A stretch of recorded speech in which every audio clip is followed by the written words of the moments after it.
Hello and welcome to the Breakout Music Space podcast.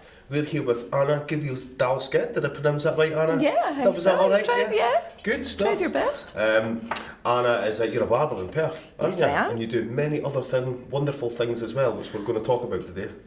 I do a lot of different stuff. A lot, okay. Right, A lot. So we'll come back to the barbering, okay. So again, we're sponsored 100% unofficially by Dr. Martens. Yeah, maybe we'll get a free pair of boots in the post one day. So, Anna, how are you? I'm all fine. I'm all good. How are you? Yeah, good. Fun Still today. standing. I'm sitting. I'm sitting at the moment. But I've been looking forward to this podcast. So have I. We had a nice wee chat about it last week, so we've got loads of things to talk about. I know. Jeez. So,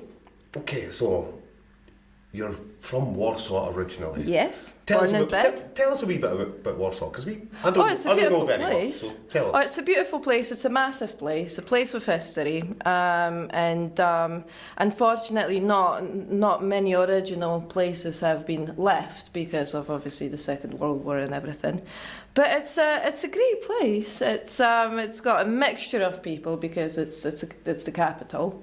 So it's a little bit further culturally and language-wise and stuff.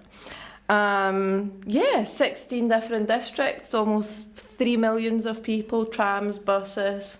Nightmare for a driving license exam, which I know. Yeah. I done 5. So, do you get a chance to go back to Warsaw much? Have you been back recently? Normally, in normal circumstances, I'd go probably about 2-3 times a year. Unfortunately, the situation is what it is, and I haven't been home since September. So that's like 9 months, 10 months? Something like that. That's a fair amount of time. I'm planning to go home this year. But we'll see how. We'll see. Well, fingers crossed. You could get a wee trip back home. Yeah. If I was to go this year, I'm planning to drive to Poland this year, and I'd be going for a lot longer. Drive. It is a long drive, but I like to drive, so I don't mind a long drive. It's just as well. So you've come over to Scotland from Warsaw. Yeah. You've chosen to live in Perth. Did you specifically pick Perth, or did you just end up here? Yeah, I just ended up here. I had a friend who's got a family here, and he moved here first. And he invited his best friend, and then invited me over. So it's been 9 years now, almost 9 years in June, 11th of June, and it wasn't always Perth. Because I lived in Dundee, as you know. Yeah. How did you find Dundee? Because obviously it's my hometown. I love it. You went really quiet. Perth's nice. Perth's very nice. Okay. I kind of prefer Perth because it's smaller. Unfortunately I never had the chance to meet many people in Dundee because I never worked in Dundee. I was always somehow based in Perth, and I always had friends here and some sort of a family, and always had a job here. So somehow I always kind of had to be connected to Perth anyway. So at some point I just decided to move back because it was just pointless to live in Dundee and still work here and do everything here. But yeah. Dundee's not bad. It's not bad, but you prefer Perth. I think most people living in Perth would probably say the same. Oh no, I don't think so actually. Do you not? No, I find people. Local Givens people. is giving me the thumbs down at the moment, so he's disagreeing with that. Oh, okay. I thought I'm saying something bad. Not at all. What I was going to say about that is usually I find people that are from Perth that hate Perth. For whatever reason, most people that I meet from Perth, they say, it's not a nice place because it's boring and stuff. But yeah, they just don't realise the gem they have here. Yeah. So what do you like most about Perth then? 'Cause I know that there's a few beautiful wee spots that I like, but what spots do you like? What I love about Perth the most is I just come downstairs and sort everything out within an hour and I'm back at home. And I don't need to drive about, different councils in a different district and the post office in a different district. Perth's compact. There's everything here. I think that Perth has the same amount of nice stuff that Dundee has. It's got a cinema, it's got a swimming pool. Maybe swimming pool isn't as nice as Dundee one, although I think that they're actually refurbishing it just now. I don't know, to be honest I with think you. so. I'm going to trust you on that one. I think it's been closed for about over a year now because it was meant to be refurbished and then COVID I'm sure hit this would and be stuff. an excellent time to refurbish it. I know, and it's Yeah. about time because Perth's swimming pool was quite hard, to be honest. I vaguely remember when it first opened and they had the flumes, I think we called them. Oh, back right. then. Yeah, I don't know why we called them that. I don't know. That was a long time ago. And you had the full moon and the half moon. Is it still like that? In was Perth? it? Yeah, In the swimming pool? yeah. The slide, the chutes that I you actually go down. hardly remember a swimming pool in Perth now because it was so long ago. It's been so long. Yeah. It seems like everything has been closed for so Faded long. from your memory. Pretty much, yeah. Well, hopefully it is. Come on, you could go back. There you Oh go. yeah, There we go. hopefully. So, how do you find the difference then between Poland and Perth? Like when you first moved, was it a big shock to the system? No, it was lovely. I loved it. How was I the loved language it. barrier? Because your English is really good. I said this to you before. Yeah, your it is English now. is really good. It's probably better than mine. No, I wouldn't. Well, it's your mother language. No, I spoke English before I came here, but then again, English and Scottish is a completely different level of speech, I would say, because grammar is the same because it's still English, but understanding people is something that I still kind of sometimes struggle with. If I have someone who speaks, who's got very broad accent, I will kind of struggle a wee bit. Was it a shock to the system? It was, but in a positive way, because you guys are so laid back. Just no one gives a fuck about stuff. Yeah, I know. Polish people, I wouldn't like to obviously put everybody in one bag and stuff, but I find Polish people quite close-minded, conservative. It's a highly, religious and conservative country itself. So coming over here was just, just freedom. Yeah. No one cares if I've got blue hair or green hair or red hair, if I've got tattoos on my face and stuff. But people might dislike it still, but no one will actually take time and effort of their day to come to me and say, oh, I don't like your hair, know? I don't like your hair or tattoos or anything. Just you guys just enjoy yourselves. Do you think that'll maybe change? I hope so. Yeah, because I mean, still won't be back. I still won't be back, but Okay. I hope it changes one day. Yeah, because it would be lovely. It would be a lot friendlier than it is. Yeah, definitely. So that kind of brings me on to one of the main things I wanted to talk to you about. Right, was I seen you. I was actually sitting in the house a number of months ago, and you popped on my TV screen, and I was like, I didn't "That's know. Anna! I know her." And I'm sitting with, I think it was my daughter, it was maybe the boys that were there, I'm not sure, and they're kind of looking at me like, what are you doing, you nutcase? I was like, I know her, she's from Perth. So, that was about the report that I seen. Yeah. Yes, it was. So, it was Polish residents in Perth against abortion law changes in Poland. So, that's what it was, yeah. do you want to tell sort of what the law changes were and kind of how that impacted people and what led you on to getting involved with that? If I'll remember all these parts Yeah, of and the I'll probably question. come back. I should probably just do one question at a time. Oh, it's fine. I'll try my best to catch on every part. So the law was already very strict. Yeah. There was only 3 cases in which a person could legally get an abortion, kind of funded by a Polish NHS or whatever you call it. So there was a matter of getting pregnant involving a crime, so either incest or a rape. Then we had the option of in case there's a damage to the fetus, there's a damage to the baby, and the baby will not survive. Yeah. And then the third was in case the pregnancy was basically a life hazard to the mother, then that would also be allowed. So what they have changed was the damage to the fetus. Yeah. So it has changed the lives for people very significantly. We need to remember that there's no financial help in Poland for people with disabilities. If there is, it's very tiny. Yeah. Right. And I know a lot of people that have disabled children and in any way, physically, mentally, and the help from the government is almost non-existent. Yeah. So then you will have I know a boy who's been taken off the hospice because he turned 12. And basically, what the deal was that the disease that he has would kill him by the age of 12, but it didn't. So they just took him out of hospice and said, we only funded him until he's 12, and now it's your business. So Ollie is now 15, and his mum doesn't work because she needs to look after him 24/7. Ollie's has got a younger brother as well, who also almost doesn't get time with his parents because his mum obviously looks after the older one, and dad works his ass off for everything. There's no free medicines in Poland. They have to pay for everything, I know. every single thing.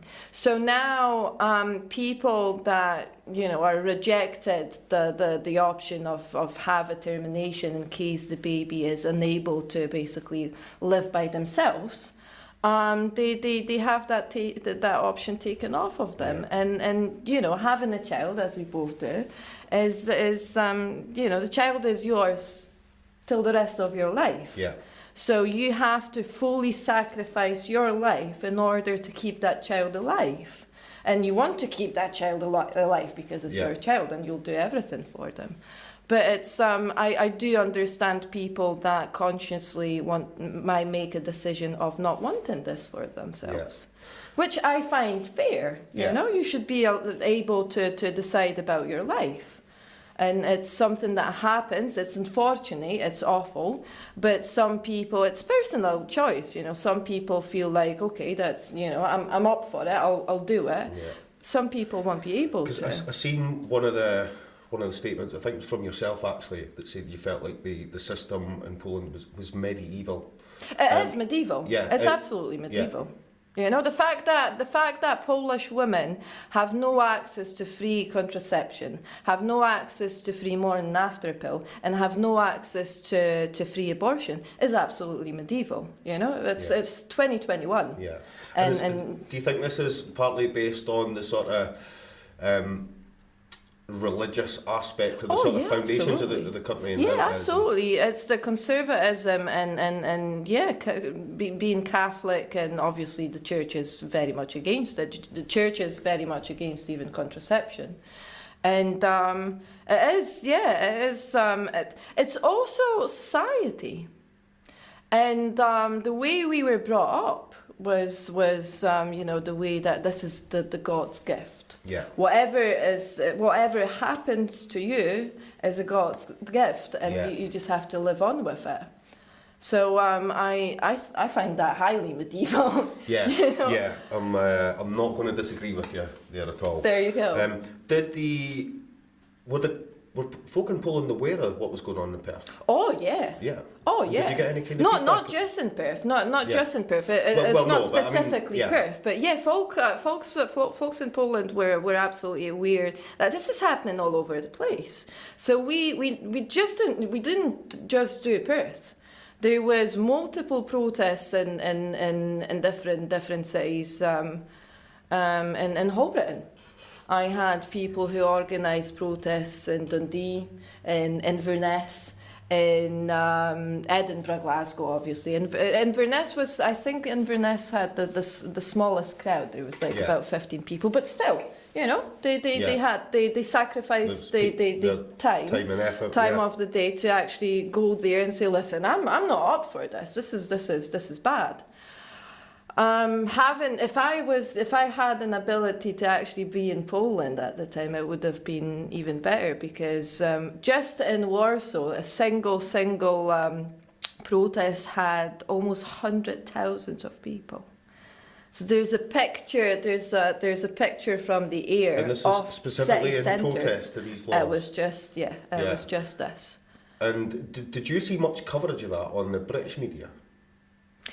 I don't really watch television, to be honest. So it's I don't do television. Actually, no, because I didn't even know I was in television. I think that it was a lot of articles on BBC kind of websites and rather internet kind of stuff. I seen a lot of news about it. Fairly enough. As weird as it sounds, we actually had. I was contacted by an Indian journalist who actually wrote 7 different articles to 7 different papers in internet websites about Perth protests. So it was quite international. That's a great impact to make. Unfortunately, it still didn't change anything. I know. I mean, can you see that changing at all going forward? I mean, is there still protests? Eventually. Is there going to be an annual... Political situation in Poland is so severe right now that it will have to change eventually. Unfortunately, they were re-elected. The current president was re-elected last year, and the government was re-elected 2 years ago, I think. The only comment that my dad had to the re-election of the president was, "Get your room ready." That's literally what my dad said. Get your room ready. So let's compare Polish politics to Scottish or British politics. So we've just had an election last week, in which the SNP won by quite a landslide. Did they? Did you vote? I'm not asking who you voted. I did. You did? I did. Did you enjoy voting? I did postal voting. Okay. Oh, I enjoyed that. I literally took a polling card to work and said, what do I do with it? And then I chose I just chose whichever party was kind of closer to my views, and that's what I picked. But that was first time ever I actually voted in Scotland. What I decided to do, first time ever I actually voted in Polish re-election 2 years ago.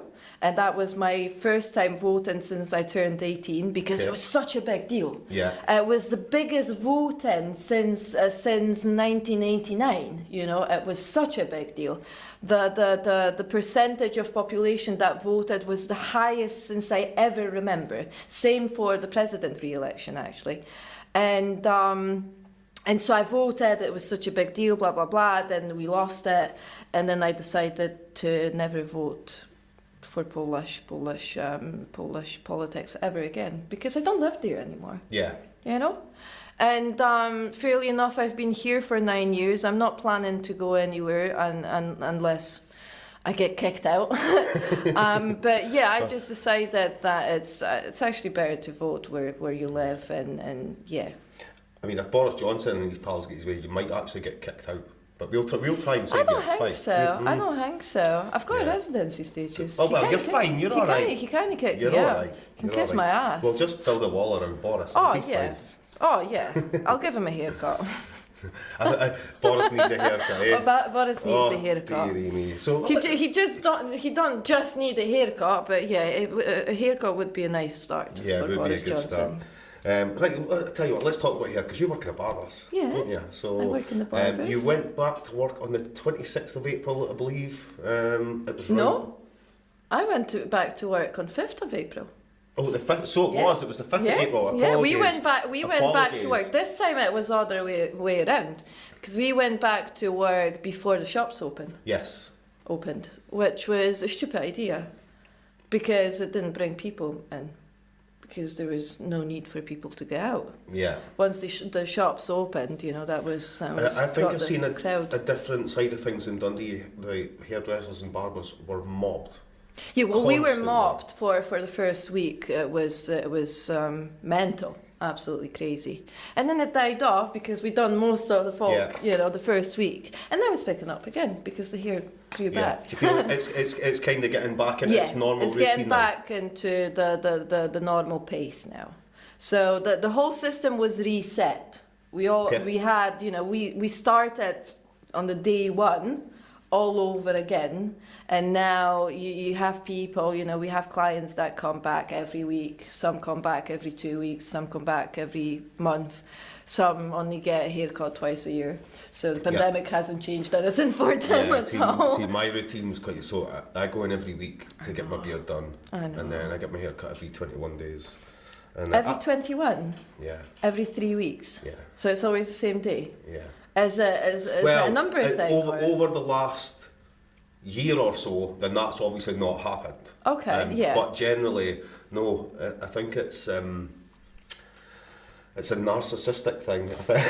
Oh, well, you know. I've not got much else going on. I better have a good beard and a good haircut. Well, there you go. I wish I had a beard. I might get a beard one day, but then I'll know what to do with it. You will. You know, I'll have enough experience by then. But I think I haven't been to hairdressers for 2 years. You've had some cracking hairstyles though. Oh yeah, I've seen them. I do my hair myself. I know. You had well, it wasn't quite dreads, was it? Oh yeah, the box braids. Yeah. No, I didn't do that myself. No, right. Nah, okay. no, I think that my cool. arms would die. We might dig a picture of that and stick it up on the screen. Oh yeah, absolutely, not a problem at all. Good I stuff. actually had the professional photo shoot as well. Well, yeah, we'll go. We'll pop with the box braids, because it was also to do with the protest. So we had the photo shoot to also promote the protest, and I had the thunder lightning on my back, because that was one of the symbols for the protest. The black umbrellas and red thunder lightning. Oh, good. What got you into hair? Or was it doing your own hair? Was it? It's a just funny an story. avenue at the time? I think that I've always been interested with hair. And I've done haircuts before I even became a hairdresser, and I've done a lot of weird haircuts. And I always kind of liked doing stuff with hair, but I never planned to become a hairdresser. Well, a barber. I'm not really a hairdresser. A barber. I never planned on that. What happened was I got sacked from a restaurant that I worked in. I was a waitress, and I was so relieved. I hated the job. Yeah. I hated the place as well. It was a great place for food, but it wasn't great for working there. And so they sacked me a day after I came back from a holiday. So skint, absolutely skint. And I had my last 30 quid, which I spent at Loft. It was great. Nice. It was worth it. And my flatmate worked in a kebab shop. And the kebab shop's owner had a friend who had the shop outside Dundee, and he just needed an assistant. So I was like, you know, might as well. Yeah. I don't have a job, I just lost a job. Interested with hair, I can mop the floor. And that's why I started off. So I had a Turkish boss, bless his soul, he was great to me. And he taught me how to cut hair. We started from little things, you know, from shaving all over and stuff, and then the scissors kicked in. And I think I started in June, and then by November he said that he's going away for a holiday, and he'd close the shop. And I was like, well, if you close the shop, then I won't be making any money, right? And I didn't really get a holiday pay at the time or anything. So I said, please don't close the shop. And can you imagine that he actually let me run the shop for a whole week by myself with his wife, along as his wife was just rather dealing reception. How did you get on with that then? I mean, you're just thrown in at the deep end. I just went for it. Deep end. Yeah, I just went for it. I just went for it, and I survived. Somehow the shop survived. The shop is still there. Yeah, I'm still in touch with the guy. He had another shop in Montrose that I also worked in years later. But yeah, I totally just started off mopping the floor and bringing him over the stuff that he needed, watching him doing this, and yeah, now it's been 8 years since I started cutting hair. Can you see yourself doing other things, or are you going to stick at the hair? No, absolutely, definitely not. No, I'm the kind of person, I like changes. Okay. So I had a client in recently that said that he just retired after 40 odd years, and I was like, but what sorts of jobs have you done? He was like, no, I've done the same job. It was always this. And I was like, oh my God. what a boring life. Yeah. You know? Yeah. I do understand that people like stability or whatever. I think it but depends what you're doing. I mean, if you really enjoy your job, great. yeah, well, I did actually ask him. I was like, did you like your job? Yes, I did. What do you say after 45 years in one Yeah. place? I hated it. Can't stand You the know, place, I know. That's why I fucking retired or whatever. I like changes. I don't see myself cutting hair for the rest of my life. No, I think I'm more talented manually than I don't really have brains as much. I find myself quite a bit blonde, but I've tried. I'm currently studying psychology. Yes. But I'm about to That's drop good. out. So Oh, there you go. yeah? Yeah. Nah. Yes, No, I why love it. are you dropping out? Why did you start it and why are you dropping out? Well, I started it because I'm just interested. Okay. I'm interested with humans' mind, and I understand people. I have a weird talent for understanding people. If you tell me how you feel, I will absolutely understand you. And I love understanding people. I love trying to think, why is this person the way they are? You know, Okay. what made you you? Yeah. And then you'll tell me stuff that happened to you, or, you know, family history. And I'm like, oh, right, so this is why you pick this or you do this and stuff. And it usually kind of fits. But yeah, okay. So my idea was to work with kids, and I absolutely love kids. And my idea was to work with kids that have mental disabilities. I'd love to become a foster carer one day. I just if I had the chance to save all the children in the world, I would, because I just I think. Nice, yeah. I just love kids. Yeah. And I think that we should invest in kids a lot more than we do. And everywhere, in the whole world. Could we not agree more. We just don't think about kids as... we don't think about kids' future as much. And I come from the country that has a saying that kids and fish don't have a voice. Kids are treated back home as kind of, you know, on the side. I love to treat my son as his own self, you know, his little individual. Let him be his own little I love individual to person. let him decide for himself. I will ask him literally what does he want for food. You know? You make yourself food that you want. Yeah. So why not, you know, treat them kind of the same way. As much as I agree with you, right, when you've got a couple of them kicking about and they're all wanting different things, they're getting told what they're eating. Yeah, well that's fair enough. I've got only one, and You've got one, so that's totally He still fair dues. sometimes. Oh, he's not very good with food at all. Is he not? Nah, he's 4 now, and he's at the stage of chips, nuggets, and pizza. Oh, okay. And I can't deal with this anymore. Okay, so we spoke about food before as well, Yeah. right? What? So your son eats pizzas, nuggets, chips, okay? He does eat Polish food as well. Okay, so I was going to ask that. Yeah. Quite a few foods in our Polish foods, the ones we discussed were pickled, right? Yeah. Now, we spoke about pickled mushrooms. Yes. And then I threw pickled eggs at you. She doesn't like pickled eggs. I've never even tried the pickled egg. What's an idea of pickling an egg? And how dare you even ask me about mushrooms? You know, when you pickle eggs, and I always have that. You can't imagine how many times I had this conversation with people. You know, how do you pickle mushrooms? Well, how do you pickle eggs? You know? I mean, is it only certain types of mushrooms you could pickle, or? Nah, well, Because edible you ones. do it at home yourself, don't you? Yeah, edible ones would be yeah. preferable. Yeah, I mean, don't pick magic ones, guys. I never tried, but yeah, You that might get the give you a right pickle, nice face, eh? But yeah, I kind of know how to, you know, which mushrooms to pick, and yeah, it's legal. I would like to stand up for Polish people a wee bit and remind them that picking mushrooms in Scotland is actually legal, because there's been rumours going for years that picking mushrooms is absolutely illegal in Scotland. No. It's Queen's land and stuff. No, illegal is to carry a knife on you in your backpack to cut the mushroom. But generally, yeah, there's I think it's a rule of 4 Fs or 3 Fs or something: fruit, fungi, flowers and something else, and you're allowed to pick these whatever, because you've got a different trespassing law. Yes, yeah. Although I don't quite know how it works, but yeah, we do. neither do I. Yeah. But I did have an incident with mushrooms last year that were Okay. taken off of me. Okay, tell me more. I was shit scared. So I'm in the forest myself, and that was the first time and the last time that Okay, I went to the I forest have myself. questions straight away. Why are you in the forest yourself straight away?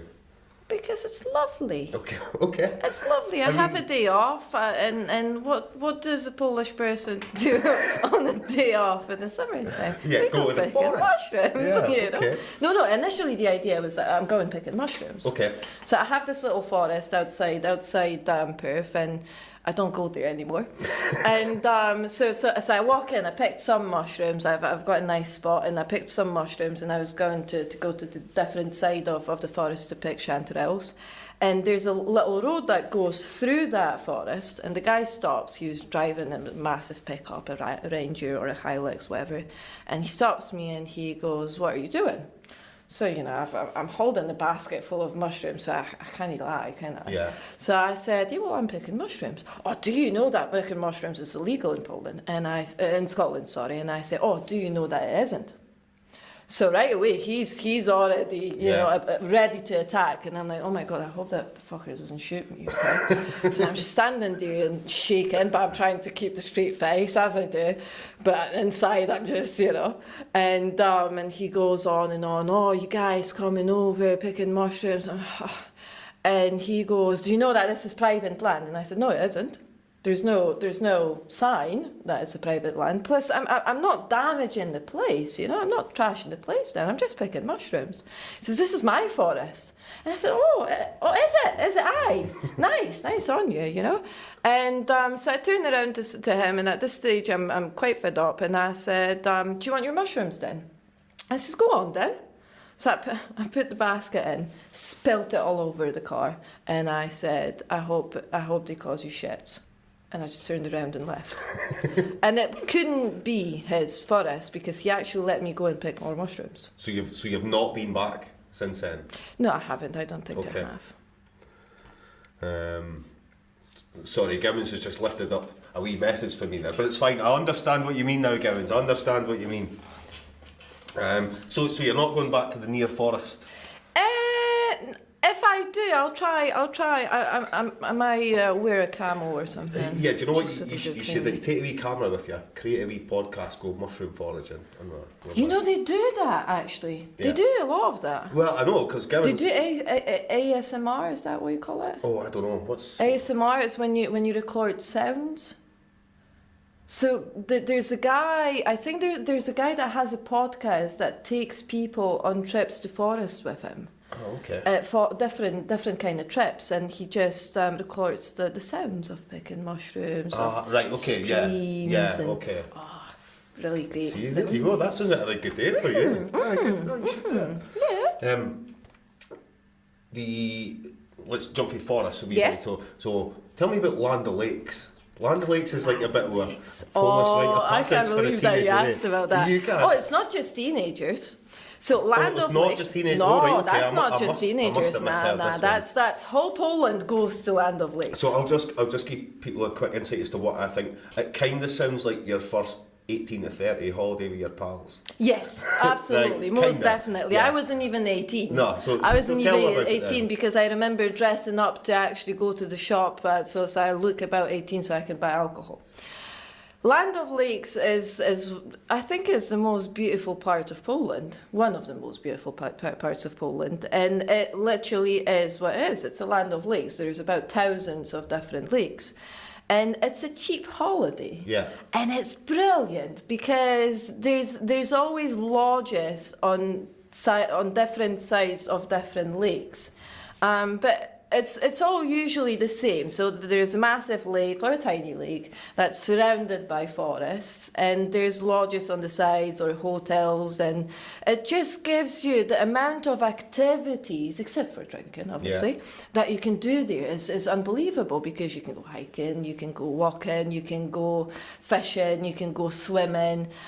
But most of all, it's a party place because it's cheap. So you can get a lodge, a full house for 8 people for about £100 a week.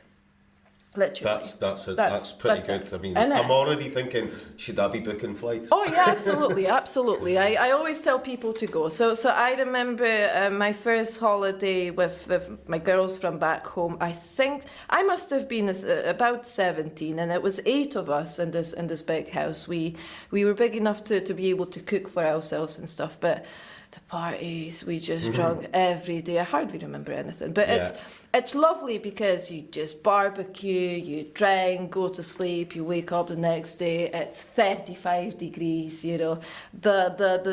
You almost live on the beach. Every lake has its own beach, and it's just, you know. Is there any particular weekends that you would go? Because I mean, obviously we've got our like bank holiday weekends. Yeah. So do Polish people. Yeah. So is it not generalised? Nah. There is a specific holiday in Poland which is a May holiday, and people go away, but it wouldn't be Land of Lakes. Land of Lakes is rather a summer holiday stuff. Summer holiday, I mean school holiday in Poland is a lot longer than here. Okay, how because long is that? Polish school holiday, the break is almost 2.5 months. So kids come off mid-June, end of June, and they're not back to school until the first Monday of September. Wow, that's an epic holiday for the kids. It is and it isn't, because it's shit long time that you have nothing to do with. Yeah, because you know it's hard to organise sometimes 6 weeks for your kid. Yeah. Imagine if you have more than one kid, as you do, and try and keep them busy for 2.5 months, all of them. Yeah. Not a chance. No. So most of the summer holiday, as great as it was for us, you know, 2.5 months off school, you know. Yeah. When you're at school, you're like that. But end of the day, we would just end up, you know, trying to walk around the States and, you know, oh, is this person at home? Is my friend at home? Nah, she's away on a holiday. So you go to the different house. Oh, is he at home? Nah, he's away on a holiday. And that's how it works for 2.5 months. But you should just pack them all off to Land of Lakes, eh? I think so. Yeah, it would be a cool holiday for everybody. Yeah. Like I've been to Land of Lakes so many times. I think I need to go. It kind of sounds a wee bit like we've got a place called Dalgais just up the road. Have you been to Dalgais? No. And that's kind of a wee activity-based camp, which is pretty good. I actually played a gig there a couple of years ago. It was actually for the staff. If you're watching, hi guys. We randomly got a message to go out and play there, and it was for the staff on a Sunday night, and you should have seen the state of them. Oh, I bet. Oh, they were absolutely creamed, the whole lot of them. I'd say. So it would be probably the same in Poland. There's few actually music festivals in there as well. I think there's one biggest kind of holiday place in Land of Lakes, and Mikołajki. That's what it's called. Mikołaj is actually a Santa. It's a Nicholas. Mikołaj. Mikołajki. Okay.